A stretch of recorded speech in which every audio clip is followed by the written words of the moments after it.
श्रीमद्भागवत महापुराणं द्वितीयस्कन्धः अथ द्वितीयोऽध्यायः இரண்டாவது அத்தியாயம் योगवळियिल् मुक्ति श्रीशुक उवाच एवं पुरा धारणयात्मयोनिर्नष्टां स्मृतिं प्रत्यवरुध्य दुष्टात् तथा ससर्जेतम् अमोघदृष्टिः यथाप्ययात् प्राग्व्यवसाय बुद्धिः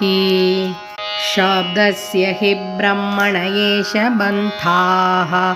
यन्नामभिर्ध्यायति धीरपार्थैः परिभ्रमंस्तत्र न विन्दतेऽर्थान् मायामये वासनया शयानः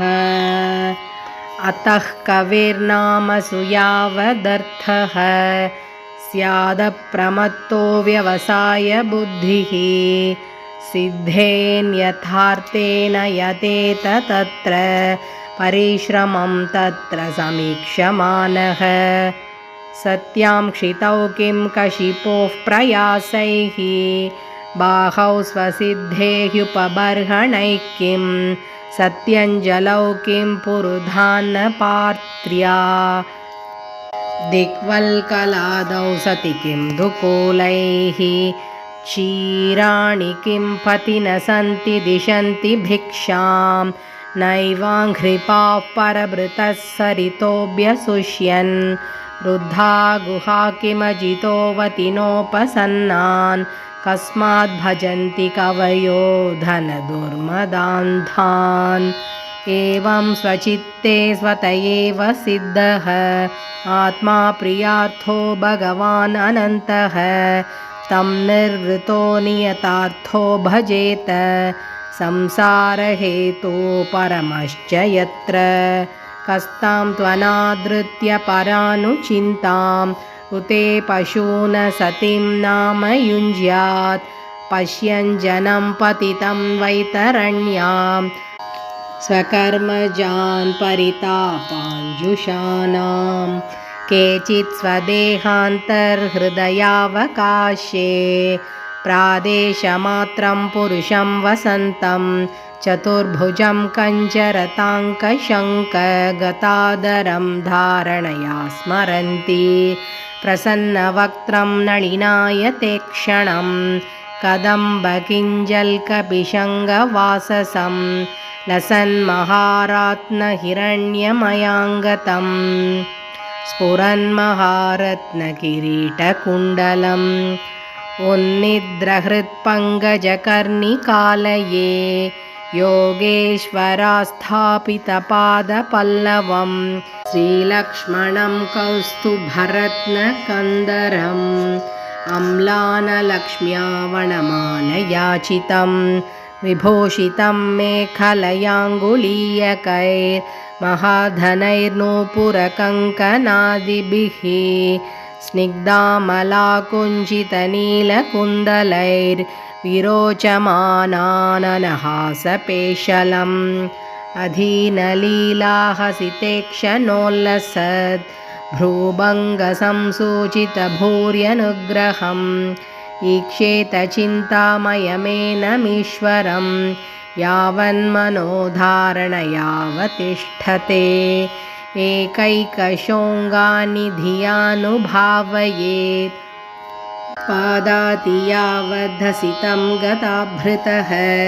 जितं जितं स्थानमपोह्य धारयेत् परं परं शुध्यति धीर्यथा यथा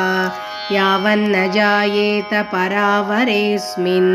विश्वेश्वरे द्रष्टरि भक्तियोगः तावत् स्थवीयः पुरुषस्य रूपं क्रियावसाने प्रयतः स्मरेत स्थिरं सुखं चासनमाश्रितो यतेर्यदा जिहासुरिममङ्गलोकं काले च देशे च मनो न सज्जयेत् प्राणानि यच्छेन्मनसा जितासुः मनस्वबुद्ध्या मलया नियम्य क्षेत्रज्ञयेतामिनयेतमात्मनि आत्मानमात्मन्यवरुध्य धीरो लब्धोपशान्तेर्विरमेत कृत्यात् न यत्र कालो निमिषां परप्रभुः कुतो नु देवा जगतां य ईशिरे न यत्र सत्त्वं न रजस्तमश्च न वै विकारो न महान् प्रधानम् परं पदं वैष्णवमामनन्ति तद् यन्नेति नेतीत्यददुत्सिसृक्षवः विसृज्य दौरात्म्यमनन्यसौहृदा हृदोपगुह्यार्हपदं पदे पदे इत्थं मुनेस्तु परमेत्यवस्थितो विज्ञानदृग्वीर्यसुरन्धिताशयः स्वपार्शिना पीड्य कुदं ततो नीलं स्थानेषु षट्सु नमये जिदक्लमः नाभ्यां स्थितं हृद्यधिरोप्य तस्मात् उदानगत्यो रसितं नयेन्मुनिः ततोऽनुसन्धाय धिया मनस्वी स्वतालुमूलं शनकैर्नयेत तस्मात् भ्रुवोरन्तरमुन्नयेत निरुद्धसप्तायतनोऽनपेक्षः स्थित्वा मुहूर्तार्धम् अकुण्ठदृष्टिः निर्भृत्य मूर्धन् विसृजेत् परं गतः यदि प्रयास्यन् नृपपारमेष्ट्यं वैहायसानामुदयद्विहारम् अष्टाधिपद्यं गुणसन्निवाये सहैव गच्छेन्मनसेन्द्रियैश्च योगेश्वराणां गतिमाहुरन्तर्बहिस्त्रिलोक्याः पवनान्तरात्मनां न कर्मभिस्तां गतिमाप्नुवन्ति विद्यातपो योगसमाधिभाजां वैश्वानरं याति विहाय सा गतः सुषुम्नया ब्रह्मपथेन शोचिषा विधूतकल्कोऽथ हरेरुदस्तात् प्रयाति चक्रं नृपशैशुमारं तद्विश्वनाभिं त्वतिवत्य विष्णोः अनीयसा विरजेनात्मनैकः नमस्कृतं ब्रह्मविदामुपैति कल्पायुषो यद्विबुधा रमन्ते अथो अनन्तस्य मुखान्नलेन दन्दह्यमानं स निरीक्ष्य विश्वं निर्याति सिद्धेश्वरजुष्टधिष्ण्यं यद्वै पराध्यं तदुपारमेष्ठ्यम् न यत्र शोको न जरा न मृत्युः नार्तिर्न चोद्वेगरुते कुतश्चित् यच्चित्ततोदः कृपयानिदं विदां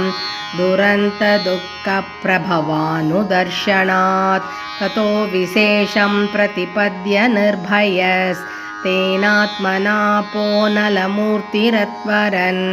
ज्योतिर्मयो वायुमुपेत्य काले